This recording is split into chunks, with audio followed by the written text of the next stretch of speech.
ఖరీఫ్ కంది ప్రస్తుతం పూత పింద దశలో ఉంది. పంట తయారయ్యే సున్నితమైన ఈ దశలో వివిధ రకాల పురుగులు పంటపై దాడి చేసే ప్రమాదం ఉంది. ఇప్పటికే చాలా చోట్ల మారుక మచ్చల పురుగు, శనగపచ్చ పురుగు ఆశించినట్లు శాస్త్రవేత్తలు గుర్తించారు. వీటి వల్ల తీవ్ర నష్టం జరిగే ప్రమాదం ఉంది. వీటి నివారణకు సత్వరమే చేపట్టాల్సిన సస్యరక్షణ చర్యల గురించి తెలియజేస్తున్నారు వరంగల్ ప్రాంతీయ వ్యవసాయ పరిశోధనా స్థానం శాస్త్రవేత్త డాక్టర్ ఎం మధు.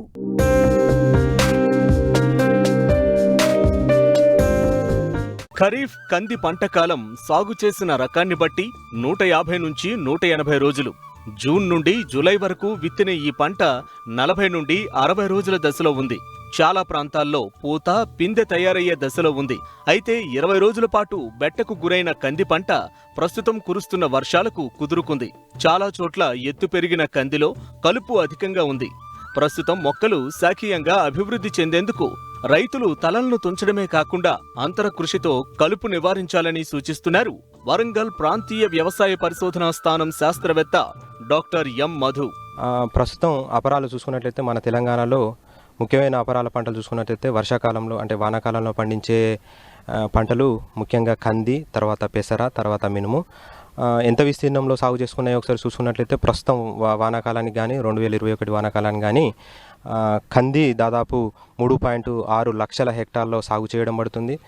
ప్రస్తుతం ఇప్పుడు కందిలో తీసుకోవాల్సిన యాజమాన్య పద్ధతులు చూసుకున్నట్లయితే కంది దాదాపు ఇప్పుడు 60 నుంచి 65 రోజుల పంట కాలం కలిగి ఉంది. కొంచెం లేట్గా అంటే July first week second week పెట్టుకున్న క్రాప్ ఇప్పుడు మనకు 45 రోజుల పంట కాలం కలిగి ఉంది. ఈ 45 రోజుల నుంచి 65 రోజులప్పుడు మనం ముఖ్యంగా చేయవలసిన యాజమాన్య పద్ధతులు చూసుకున్నట్లయితే ఈ కందిలో తలలు సుంచడం లేదా కొనలు సుంచే పద్ధతి, దీన్నే నిప్పింగ్ అంటారు. దీనిగాను కంది చివర్ల నుంచి 10 నుంచి 15 సెంటీమీటర్ల మేర ఈ కందిలో తలలు సుంచుకున్నట్లయితే మనకు కంది పంటలో వచ్చే సైడ్ బ్రాంచెస్ పక్క కొమ్మలు ఏదైతే ఉంటాయో ఇవి అధిక సంఖ్యలో రావడం జరుగుతుంది. దానిలో పూత ఖాతా అనేది దాదాపు 10 నుంచి 20% పూత ఎక్కువ వచ్చేసి దానిలో ఖాతా కూడా ఎక్కువ రావడానికి ఆస్కారం ఉంది.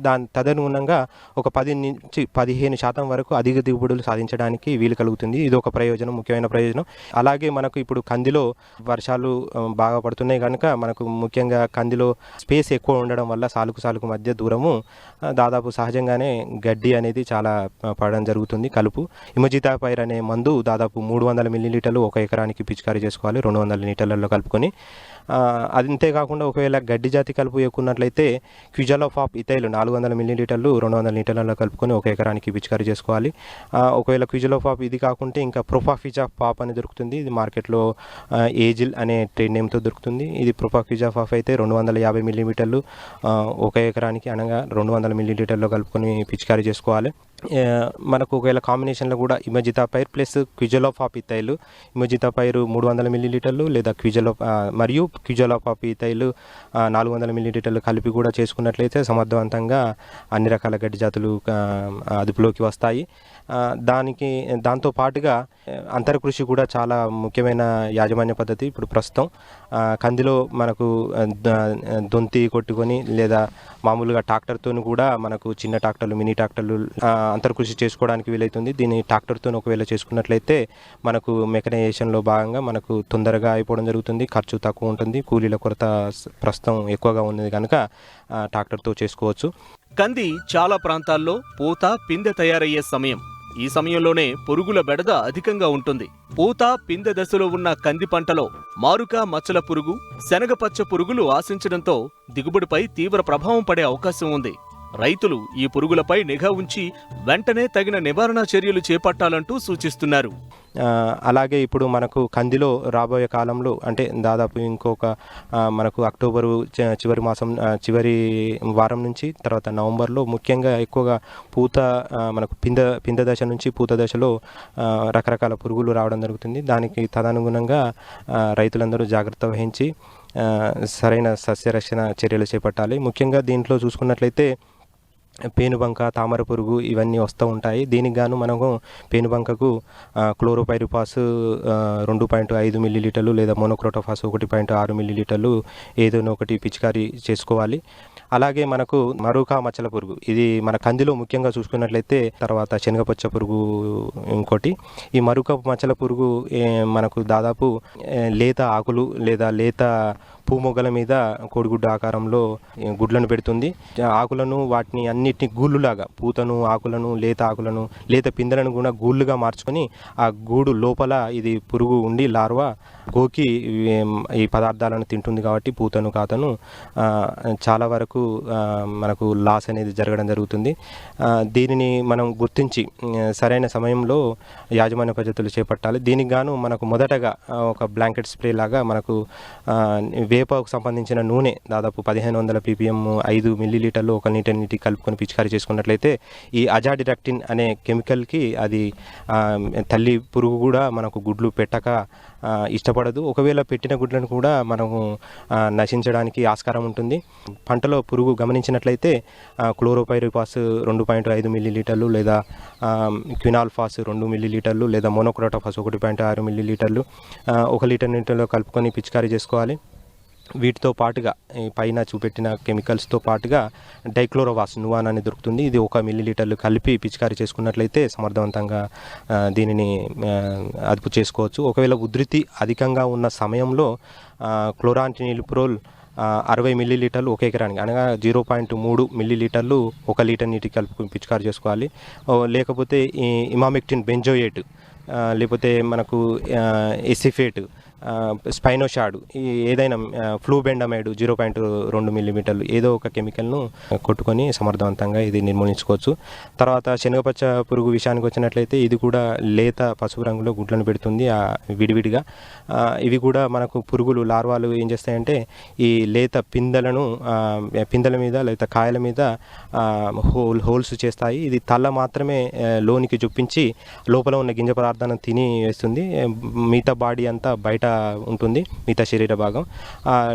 ఈ రకంగా చూసుకున్నట్లయితే కాయలంతా డొల్లగా మారి అధిక నష్టం కలిగిస్తుంది. దీనికి నివారణకు గాను వేప సంబంధించిన కషాయము లేదా వేప నూనె 5 మిల్లీలీటర్లు 1 లీటర్కి ఫస్ట్ స్టార్టింగ్నే మనకు మొగ్గ దశలనే కొట్టుకోవాలి. దీని తర్వాత మోనోక్రోటోఫాస్ అయితే 1.6 మిల్లీలీటర్లు లేదా క్లోరోపైరిపాస్ అయితే 2 మిల్లీమీటర్లు 1 లీటర్ నీటికి కలిపి పిచికారీ చేసుకోవాలి. తర్వాత మనకు ఎకరానికి దాదాపు వీటి గుర్తించడానికి దాదాపు 4 ఫెరోమోన్ ట్రాప్స్ను ఎకరానికి 4 పెట్టుకున్నట్లయితే వీటిని ఉనికిని గమనించవచ్చు. ఒకవేళ కంట్రోల్ పరంగా చూసుకున్నట్లయితే దాదాపు 8 నుంచి 10 ఫెరోమోన్ ట్రాపులు కూడా లింగాకర్షక బుట్టలు అమర్చుకున్నట్లయితే కంట్రోల్ కూడా జరుగుతుంది.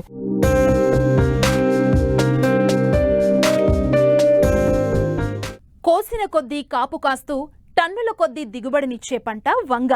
కూరగాయల్లో దీనికి విశిష్ట స్థానం ఉంది. 6 నెలల పంట కాలంతో వంగ సాగు రైతులకు మంచి ఆదాయ వనరుగా మారింది. కానీ ఇటీవలి కాలంలో ఈ పంటలో మొవ్వు, కాయతొలుచు పురుగుల బెడద ఎక్కువగా ఉండటంతో రైతులు ఆందోళన చెందుతున్నారు.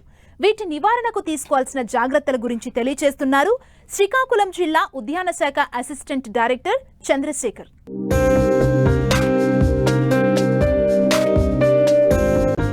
తెలుగు రాష్ట్రాల్లో వంగను సుమారు 1,00,000 ఎకరాల్లో సాగు చేస్తున్నారు.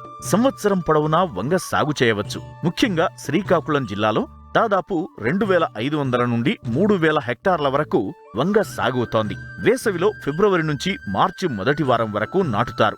ప్రస్తుతం మార్కెట్లో వివిధ హైబ్రిడ్ రకాలు అందుబాటులోకి రావడం వల్ల ఎకరాకు 10 నుండి 20 టన్నుల వరకు దిగుబడి సాధించే అవకాశం ఏర్పడింది. అయితే వంగ తోటకు ప్రధాన బెడద కాయతొలుచు పురుగు. ఈ పురుగు ఆశిస్తే 11 నుండి 90% వరకు పంట నష్టపోవాల్సిందే. దీనిని గుర్తించిన వెంటనే సమగ్ర సస్యరక్షణ చర్యలను చేపట్టాలి. మరి వాటి నివారణ చర్యలేంటో శ్రీకాకుళం జిల్లా ఉద్యాన శాఖ అసిస్టెంట్ డైరెక్టర్ చంద్రశేఖర్ ద్వారా తెలుసుకుందాం. కూరగాయ పంటల్లో వంగ ముఖ్యమైన పంట. ప్రస్తుతం వేసవి వంగ సాగులో ఉంది.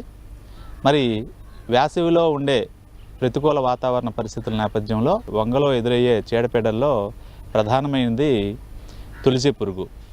ఈ తులిచే పురుగు ఒక గొంగళి పురుగు. ఇది గులాబీ రంగులో ఉండి పంటకు నష్టాన్ని కలుగజేస్తుంది. ఇది శాఖీ పెరుగుదలలోనూ మరియు వంకాయలో కూడా దీని యొక్క నష్టాన్ని కలుగజేస్తుంది. శాఖీ పెరుగుదల అంటే నాటిన 20 నుంచి 25 రోజుల తర్వాత నుంచి ఇది తోటల్లో ఆశిస్తుంది. ఆశించినప్పుడు చిగురు మెడలు ఏవైతే ఉన్నాయో తలలు వాలిపోవడం జరుగుతుంది. ఆ తర్వాత కాయ ఏర్పడ్డాక కూడా కాయలో కూడా ఇది ఘన పదార్థాన్ని అంతటిని తినేయడం వల్ల, తినేసి తన విసర్జితాలతో కాయను నింపేయడం వల్ల వాణిజ్యపరంగా రైతులకు నష్టాన్ని కలుగజేస్తుంది. మరి దీని నివారణని మనం గమనించినప్పుడు ఎక్కడైతే వంగ పంటల్లో ఇది ఆశించిన చిగుర్లు కానీ ఇది ఆశించిన కాయలను కానీ రైతులు ఏరివేసి ఒక బుట్టలో ఏరివేసి పంట క్షేత్రానికి దూరంగా దీన్ని తగలబెట్టవలసి ఉంటుంది. తర్వాత పిచికారీల విషయానికి వచ్చినప్పుడు ముందుగా వేప ఉత్పత్తులతో పిచికారీలు మొదలు పెట్టాలి. వేప కషాయం అయితే 5% వేప కషాయాన్ని, వేప నూనె అయితే 1500 నుంచి 3000 ppm వేప నూనె 1 లీటర్ నీటికి 5 మిల్లీలీటర్లు చొప్పున పిచికారీ చేసుకునే యెడల ఈ పురుగులో వివిధ దశలు గుడ్డు కానీ వంగల పురుగు కానీ కోశస్థ దశలు అన్నీ కూడా ఈ వేప నూనె వల్ల నివారించబడతాయి. వేప ఉత్పత్తులతో తగ్గని యెడల రసాయనాలకు మనం వెళ్ళవలసి ఉంటుంది. ముందుగా మనము పిచికారీలు చేసుకునేటప్పుడు పంట కోసే ముందు మాత్రం మలాథియాను, నువాన్ వంటి మందులను మాత్రమే వాడాలి. 2 ml per లీటర్ని మనం డోసేజ్గా పెట్టుకుంటే ఎలాంటి అవశేషాలు లేకుండా మనము చిన్నోళ్ళం అవుతాం. ఇవి 72 గంటల్లో ఈ అవశేషాలు వినియోగదారులకు చేరకుండా మనం జాగ్రత్త పడవచ్చు. పంట కోసే 72 గంటల ముందు ఎలాంటి పిచికారీ మందులు చేసుకోకూడదు. తర్వాత పంట కీలకమైన దశల్లో ఉండేటప్పుడు పంట చూస్తూ ఎక్కువగా నష్టం కలుగుతున్నప్పుడు మాత్రము సింథటిక్ పైరిథ్రాయిన్ల వరకు మనం వెళ్ళొచ్చు. వాటిల్లో ప్రొఫెనోఫాస్ 2 మిల్లీలీటర్లు 1 లీటర్ నీటికి కానీ, లేదంటే థయోడికార్బ్ 1 గ్రామ్ per లీటర్ నీటికి కానీ వంటి మందులతో మనము ఈ తొలిచే పురుగుని మనం నివారించుకోవచ్చు. ఈ తొలిచే పురుగుల్ని మనము సమగ్ర సస్యరక్షణ పద్ధతుల్లో కూడా చేయొచ్చు.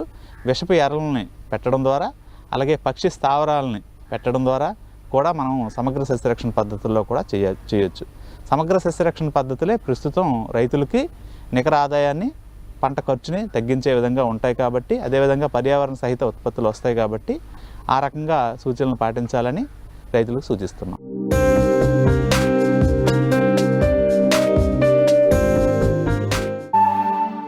సేంద్రియ వ్యవసాయం రోజురోజుకు ప్రాచుర్యం పొందుతుంది. రసాయన రహిత వ్యవసాయం చేసి నాణ్యమైన పంటలు తీసే రైతులను ప్రభుత్వం కూడా ప్రోత్సహిస్తుంది. ఇందుకోసం కొత్తగా సేంద్రియ వ్యవసాయం చేయాలనుకునే రైతులకు ప్రత్యేకంగా శిక్షణా కార్యక్రమాలను నిర్వహిస్తోంది. ఇందులో భాగంగానే గత 2 ఏళ్లుగా పశ్చిమ గోదావరి జిల్లా వెంకటరామన్నగూడెం కృషి విజ్ఞాన కేంద్రం శాస్త్రవేత్తలు ప్రకృతి వ్యవసాయంలో రైతులకు శిక్షణ ఇస్తున్నారు.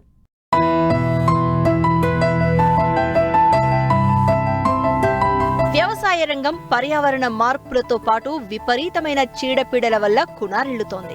వీటికి తోడు ఋతుపవనాల దోబూచులాట కారణంగా అతివృష్టి, అనావృష్టి పరిస్థితులు రైతన్నల నడ్డి విరుస్తున్నాయి. అయితే విపరీతమైన రసాయన ఎరువులు, పురుగుమందుల వాడకం వల్ల అధిక ఖర్చులే కాకుండా విషతుల్యమైన ఆహారం తయారవుతోంది. గతంలో లాభాల కోసం రసాయనాల వెంటపడ్డారు రైతులు. నేడు లాభాలతో పాటు ఖర్చులు పెరిగాయి. అంతేకాకుండా దిగుబడులు తగ్గాయి. ఈ నేపథ్యంలో ఇటు ఖర్చులు తగ్గించుకునేందుకు, ఆరోగ్య భద్రత కోసం సేంద్రియ వ్యవసాయం వైపు మళ్లారు. కానీ ప్రస్తుతం సేంద్రియ వ్యవసాయం చేస్తున్న రైతులు ఎదుర్కొనే సమస్యలు చాలానే ఉన్నాయి. వాటన్నింటినీ అధిగమించి సాగులో అతి తక్కువ ఖర్చుతో ఏ విధంగా లాభాలను ఆర్జించవచ్చో రైతులకు అవగాహన కల్పిస్తూ శిక్షణ ఇస్తున్నారు పశ్చిమ గోదావరి జిల్లా వెంకటరామన్నగూడెం కృషి విజ్ఞాన కేంద్రం శాస్త్రవేత్తలు. కృషి విజ్ఞాన కేంద్రాల ద్వారా సహజ మరియు సేంద్రియ వ్యవసాయం మీద అవగాహనలు పెంపొందించి క్షేత్రస్థాయిలో సహజ వ్యవసాయ పద్ధతులు, ప్రకృతి వ్యవసాయ పద్ధతులు ఆచరిస్తున్నటువంటి రైతులకు శిక్షణ మరియు అవగాహన కార్యక్రమాలు నిర్వహించడానికి కృషి విజ్ఞాన కేంద్రం వెంకటరామన్నగూడెం డాక్టర్ వైఎస్ఆర్ ఉద్యాన విశ్వవిద్యాలయం ప్రాంగణంలో గత 2 సంవత్సరాల నుంచి పలు శిక్షణ, అవగాహన మరియు ప్రదర్శనలు నిర్వహించడం జరుగుతుంది.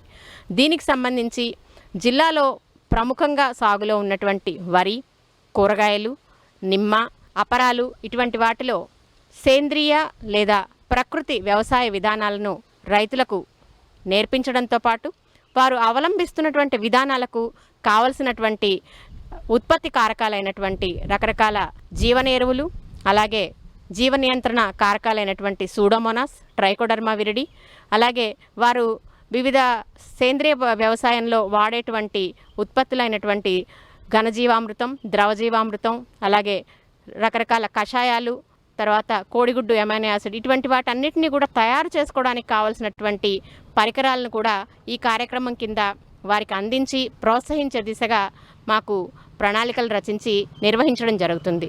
దీనికి గాను ఈ సంవత్సరం మనకు ఈ చుట్టుపక్కల ఉన్నటువంటి గ్రామాలలో ప్రధానంగా 12 క్షేత్రస్థాయి ప్రదర్శనలతో పాటు రెండు రోజుల శిక్షణా కార్యక్రమాలు, అలాగే 4 ఒక్కరోజు అవగాహన కార్యక్రమాలు ఈసారి ప్రణాళికలో భాగంగా చేసుకొని ఇప్పటివరకు కూడా ఈ 12 డెమాన్స్ట్రేషన్స్ కూడా వివిధ రకాలైనటువంటి జీవ నియంత్రణ ఎరువులు, జీవ నియంత్రణ కారకాలను కూడా మల్టిప్లై చేసి, అంటే అభివృద్ధి చేసుకొని వారి క్షేత్రస్థాయిలో వినియోగించుకునే విధంగా, దాంతోపాటు ఇప్పుడు ఈ ప్రకృతి వ్యవసాయంలో భాగంగా ఏదైతే ముందుగా వేసుకునేటువంటి ప్రీ మాన్సూన్ డ్రై సోయింగ్ అనేటువంటి నవధాన్యాలు లేదా అంతకంటే ఎక్కువ 32 రకాలైనటువంటి నూనె గింజలు, అపరాలు, అలాగే ఏకజాతి, అలాగే ద్విదళ మొక్కలకు సంబంధించినటువంటి విత్తనాలన్నింటినీ కూడా మొదటి వర్షాలకు మనం క్షేత్రస్థాయిలో మనం వేసేసి బాగా అది వెదిగిన తర్వాత వాటిని భూమిలో కలియదున్నడం ద్వారా చక్కటి సేంద్రియ పదార్థాన్ని భూమికి అందించడం ద్వారా భూమిని బలోపేతం చేయడంతో ఈ ప్రకృతి వ్యవసాయ పద్ధతుల్లో కూడా మంచి పోషకాలు కలిగినటువంటి భూసారాన్ని పెంపొందుతుంది. కాబట్టి తగిన విధంగా దాని ఫలసాయం ఏ విధమైనటువంటి ఇబ్బందులు లేకుండా, వాటికి పోషకాల లోపాలు లేకుండా నియంత్రించుకోవడం, మేనేజ్ చేసుకోవడం, నిర్వహించుకోవడం సాధ్యమవుతుంది అనేటువంటి ఉద్దేశంతో ఇప్పుడు ఈ ప్రీ మాన్సూన్ డ్రై సోయింగ్ అనేటువంటి విధానాన్ని ఈ క్షేత్రస్థాయిలో ప్రదర్శించడం జరుగుతుంది. మనం ఇప్పుడు కేవికేలో ఒక 2.5 ఎకరాలలో ఈ ప్రకృతి వ్యవసాయ పద్ధతులకు సంబంధించినటువంటి ప్రదర్శన నమూనాను కూడా ఏర్పాటు చేయడం జరుగుతుంది. ఇదంతా కూడా ఇప్పుడు క్షేత్రస్థాయిలో చక్కగా ఈ 32 రకాలైనటువంటి ధాన్యాలు విత్తి మంచిగా ఇప్పుడు మళ్ళీ ఇంకొక 15 రోజుల తర్వాత భూమిలో కలియదున్ని అవసరమైనటువంటి పంటను వేసుకునే విధంగా చేయడం జరుగుతుంది. అలాగే రైతుల క్షేత్రాలలో కూడా ఈ విధానాన్ని పాటించడం, తదుపరి వారు కావాల్సినటువంటి ఈ జీవన ఎరువులను, జీవ నియంత్రణ కారకాలను కూడా అభివృద్ధి చేసి వాడుకునే విధంగా శిక్షణనివ్వడం జరుగుతుంది. కృషి విజ్ఞాన కేంద్రంలో ఉన్నటువంటి 25 మండలాల పరిధిని 5 మండలాలు మనకి పశ్చిమ గోదావరి జిల్లాలో, అలాగే 15 మండలాల వరకు ఏలూరు జిల్లాలో, ఇంకొక 7 మండలాల వరకు తూర్పుగోదావరి జిల్లా పరిధి కింద ఉంది. మాకు సెంట్రల్ గవర్నమెంట్ నుంచి కృషి విజ్ఞాన కేంద్రం ప్రాజెక్ట్ నడపబడుతుంది కాబట్టి పాత 25 మండలాల పరిధిని కూడా మా ఆపరేషనల్ ఏరియా కింద తీసుకొని ఈ ప్రాంతంలో పాత పశ్చిమ గోదావరి జిల్లాలో ఉండేటువంటి అప్లాండ్ మండల్స్ 25 మండలాలు కూడా మా ఏరియాగా, ఆపరేషనల్ ఏరియాగా గుర్తించి ఈ ప్రాంతాలలో శిక్షణ అలాగే ప్రదర్శనలు నిర్వహించడం జరుగుతుంది. కృషి విజ్ఞాన కేంద్రాల ద్వారా ఇచ్చేటువంటి శిక్షణలన్నీ కూడా పూర్తిగా ఉచితంగా అందజేయబడతాయి. మనకు గ్రామ స్థాయిలో పనిచేస్తున్నటువంటి ఏఓలు, ఉద్యాన అధికారులు, అలాగే ఆర్బీకే సిబ్బంది ఎవరైతే ఉన్నారో వారందరికీ కూడా సమాచారం ఇవ్వడం జరుగుతుంది. అదేవిధంగా కృషి విజ్ఞాన కేంద్రాన్ని ఇదివరకే సంప్రదించి వారికి అవసరమైనటువంటి శిక్షణా కార్యక్రమాలకు నమోదు చేసుకున్నటువంటి వారికి కూడా మనం శిక్షణలు నిర్వహించే సమయంలో ముందుగానే వారికి సమాచారాన్ని తెలియజేసి ఆయా శిక్షణలు తీసుకోవడానికి అవసరమైనటువంటి విధంగా తోడ్పాటు చేయడం జరుగుతుంది. ప్రకృతి వ్యవసాయంలో శిక్షణలు మనం 2 రోజుల పాటు ఈ శిక్షణలు ఇవ్వడం జరుగుతుంది. ఇక్కడ వారికి పూర్తి వసతి సౌకర్యం ఉంటుంది ఉచితంగా, అలాగే భోజనం ఏర్పాట్లు చేయడం జరుగుతుంది.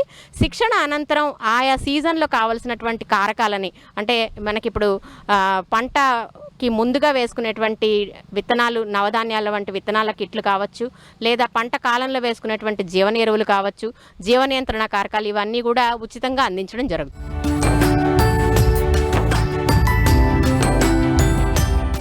మెట్ట ప్రాంతాల్లోని రైతులకు బొప్పాయి సాగు లాభసాటిగా మారింది.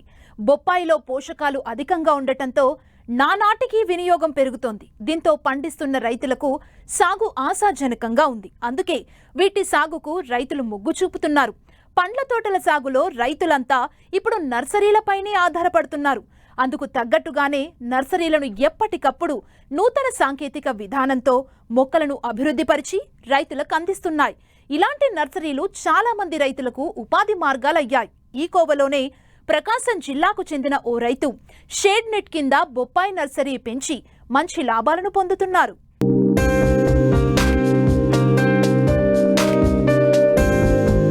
రెండు తెలుగు రాష్ట్రాల్లో బొప్పాయి సాగు విస్తీర్ణం నానాటికి పెరుగుతోంది. ఒకప్పుడు పెరటి తోటలకే పరిమితమైన బొప్పాయికి ఇంత ప్రాధాన్యం పెరగడానికి ప్రధాన కారణం అధిక దిగుబడినిచ్చే తైవాన్ రకాలని చెప్పవచ్చు. బొప్పాయి అన్ని సీజన్లలో అందుబాటులో ఉండే పండు. ఇతర పండ్లలో కంటే పోషకాలు పుష్కలంగా ఉండటంతో వినియోగం కూడా గణనీయంగా పెరిగింది. దీంతో రైతులు సంవత్సరం పొడవునా బొప్పాయిని పండిస్తూ మంచి రాబడులను సొంతం చేసుకుంటున్నారు. అయితే ఏ తోట అభివృద్ధి అయినా నాణ్యమైన జాతి మొక్కలపైనే ఆధారపడి ఉంటుంది.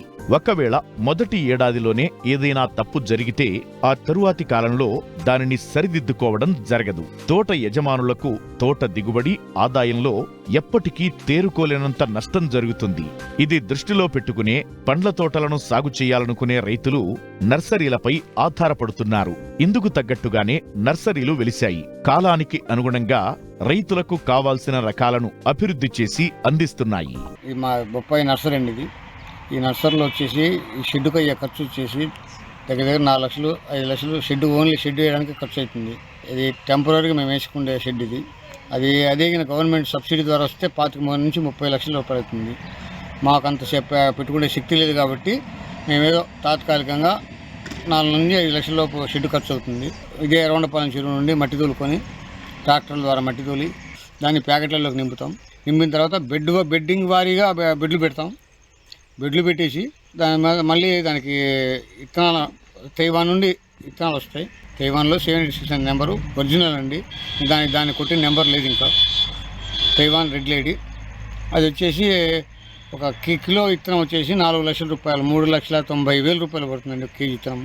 అక్కడి నుంచి మేము ఇక్కడ డిస్ట్రిబ్యూటర్స్ ఉన్నారు, వాళ్ళ ద్వారా మేము కొనుగోలు చేసి మేము ఇక్కడి నుంచి మళ్ళీ మేము ఇక్కడ మొక్క పెంచి రైతులకు డెలివరీ చేస్తాం.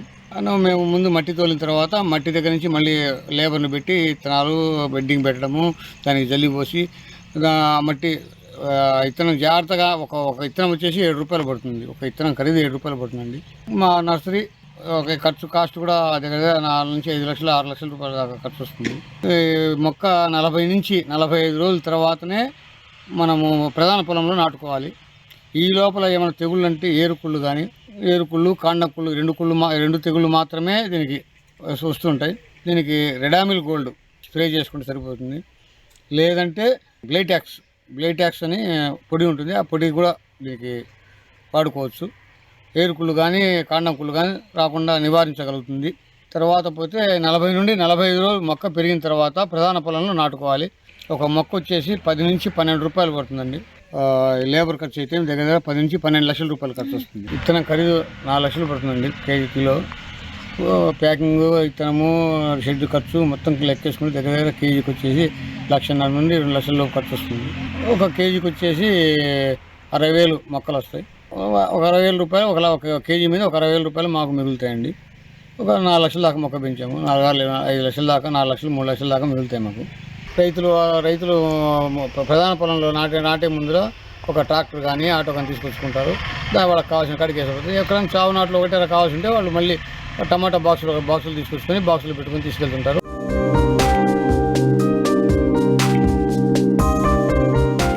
మరిన్ని ఆసక్తికరమైన విశేషాలతో ప్రతిభ బయోటెక్ కోకోలి సమర్పించు మట్టి మనిషి కార్యక్రమంలో మళ్ళీ కలుసుకుందాం. అంతవరకు సెలవు. నమస్తే.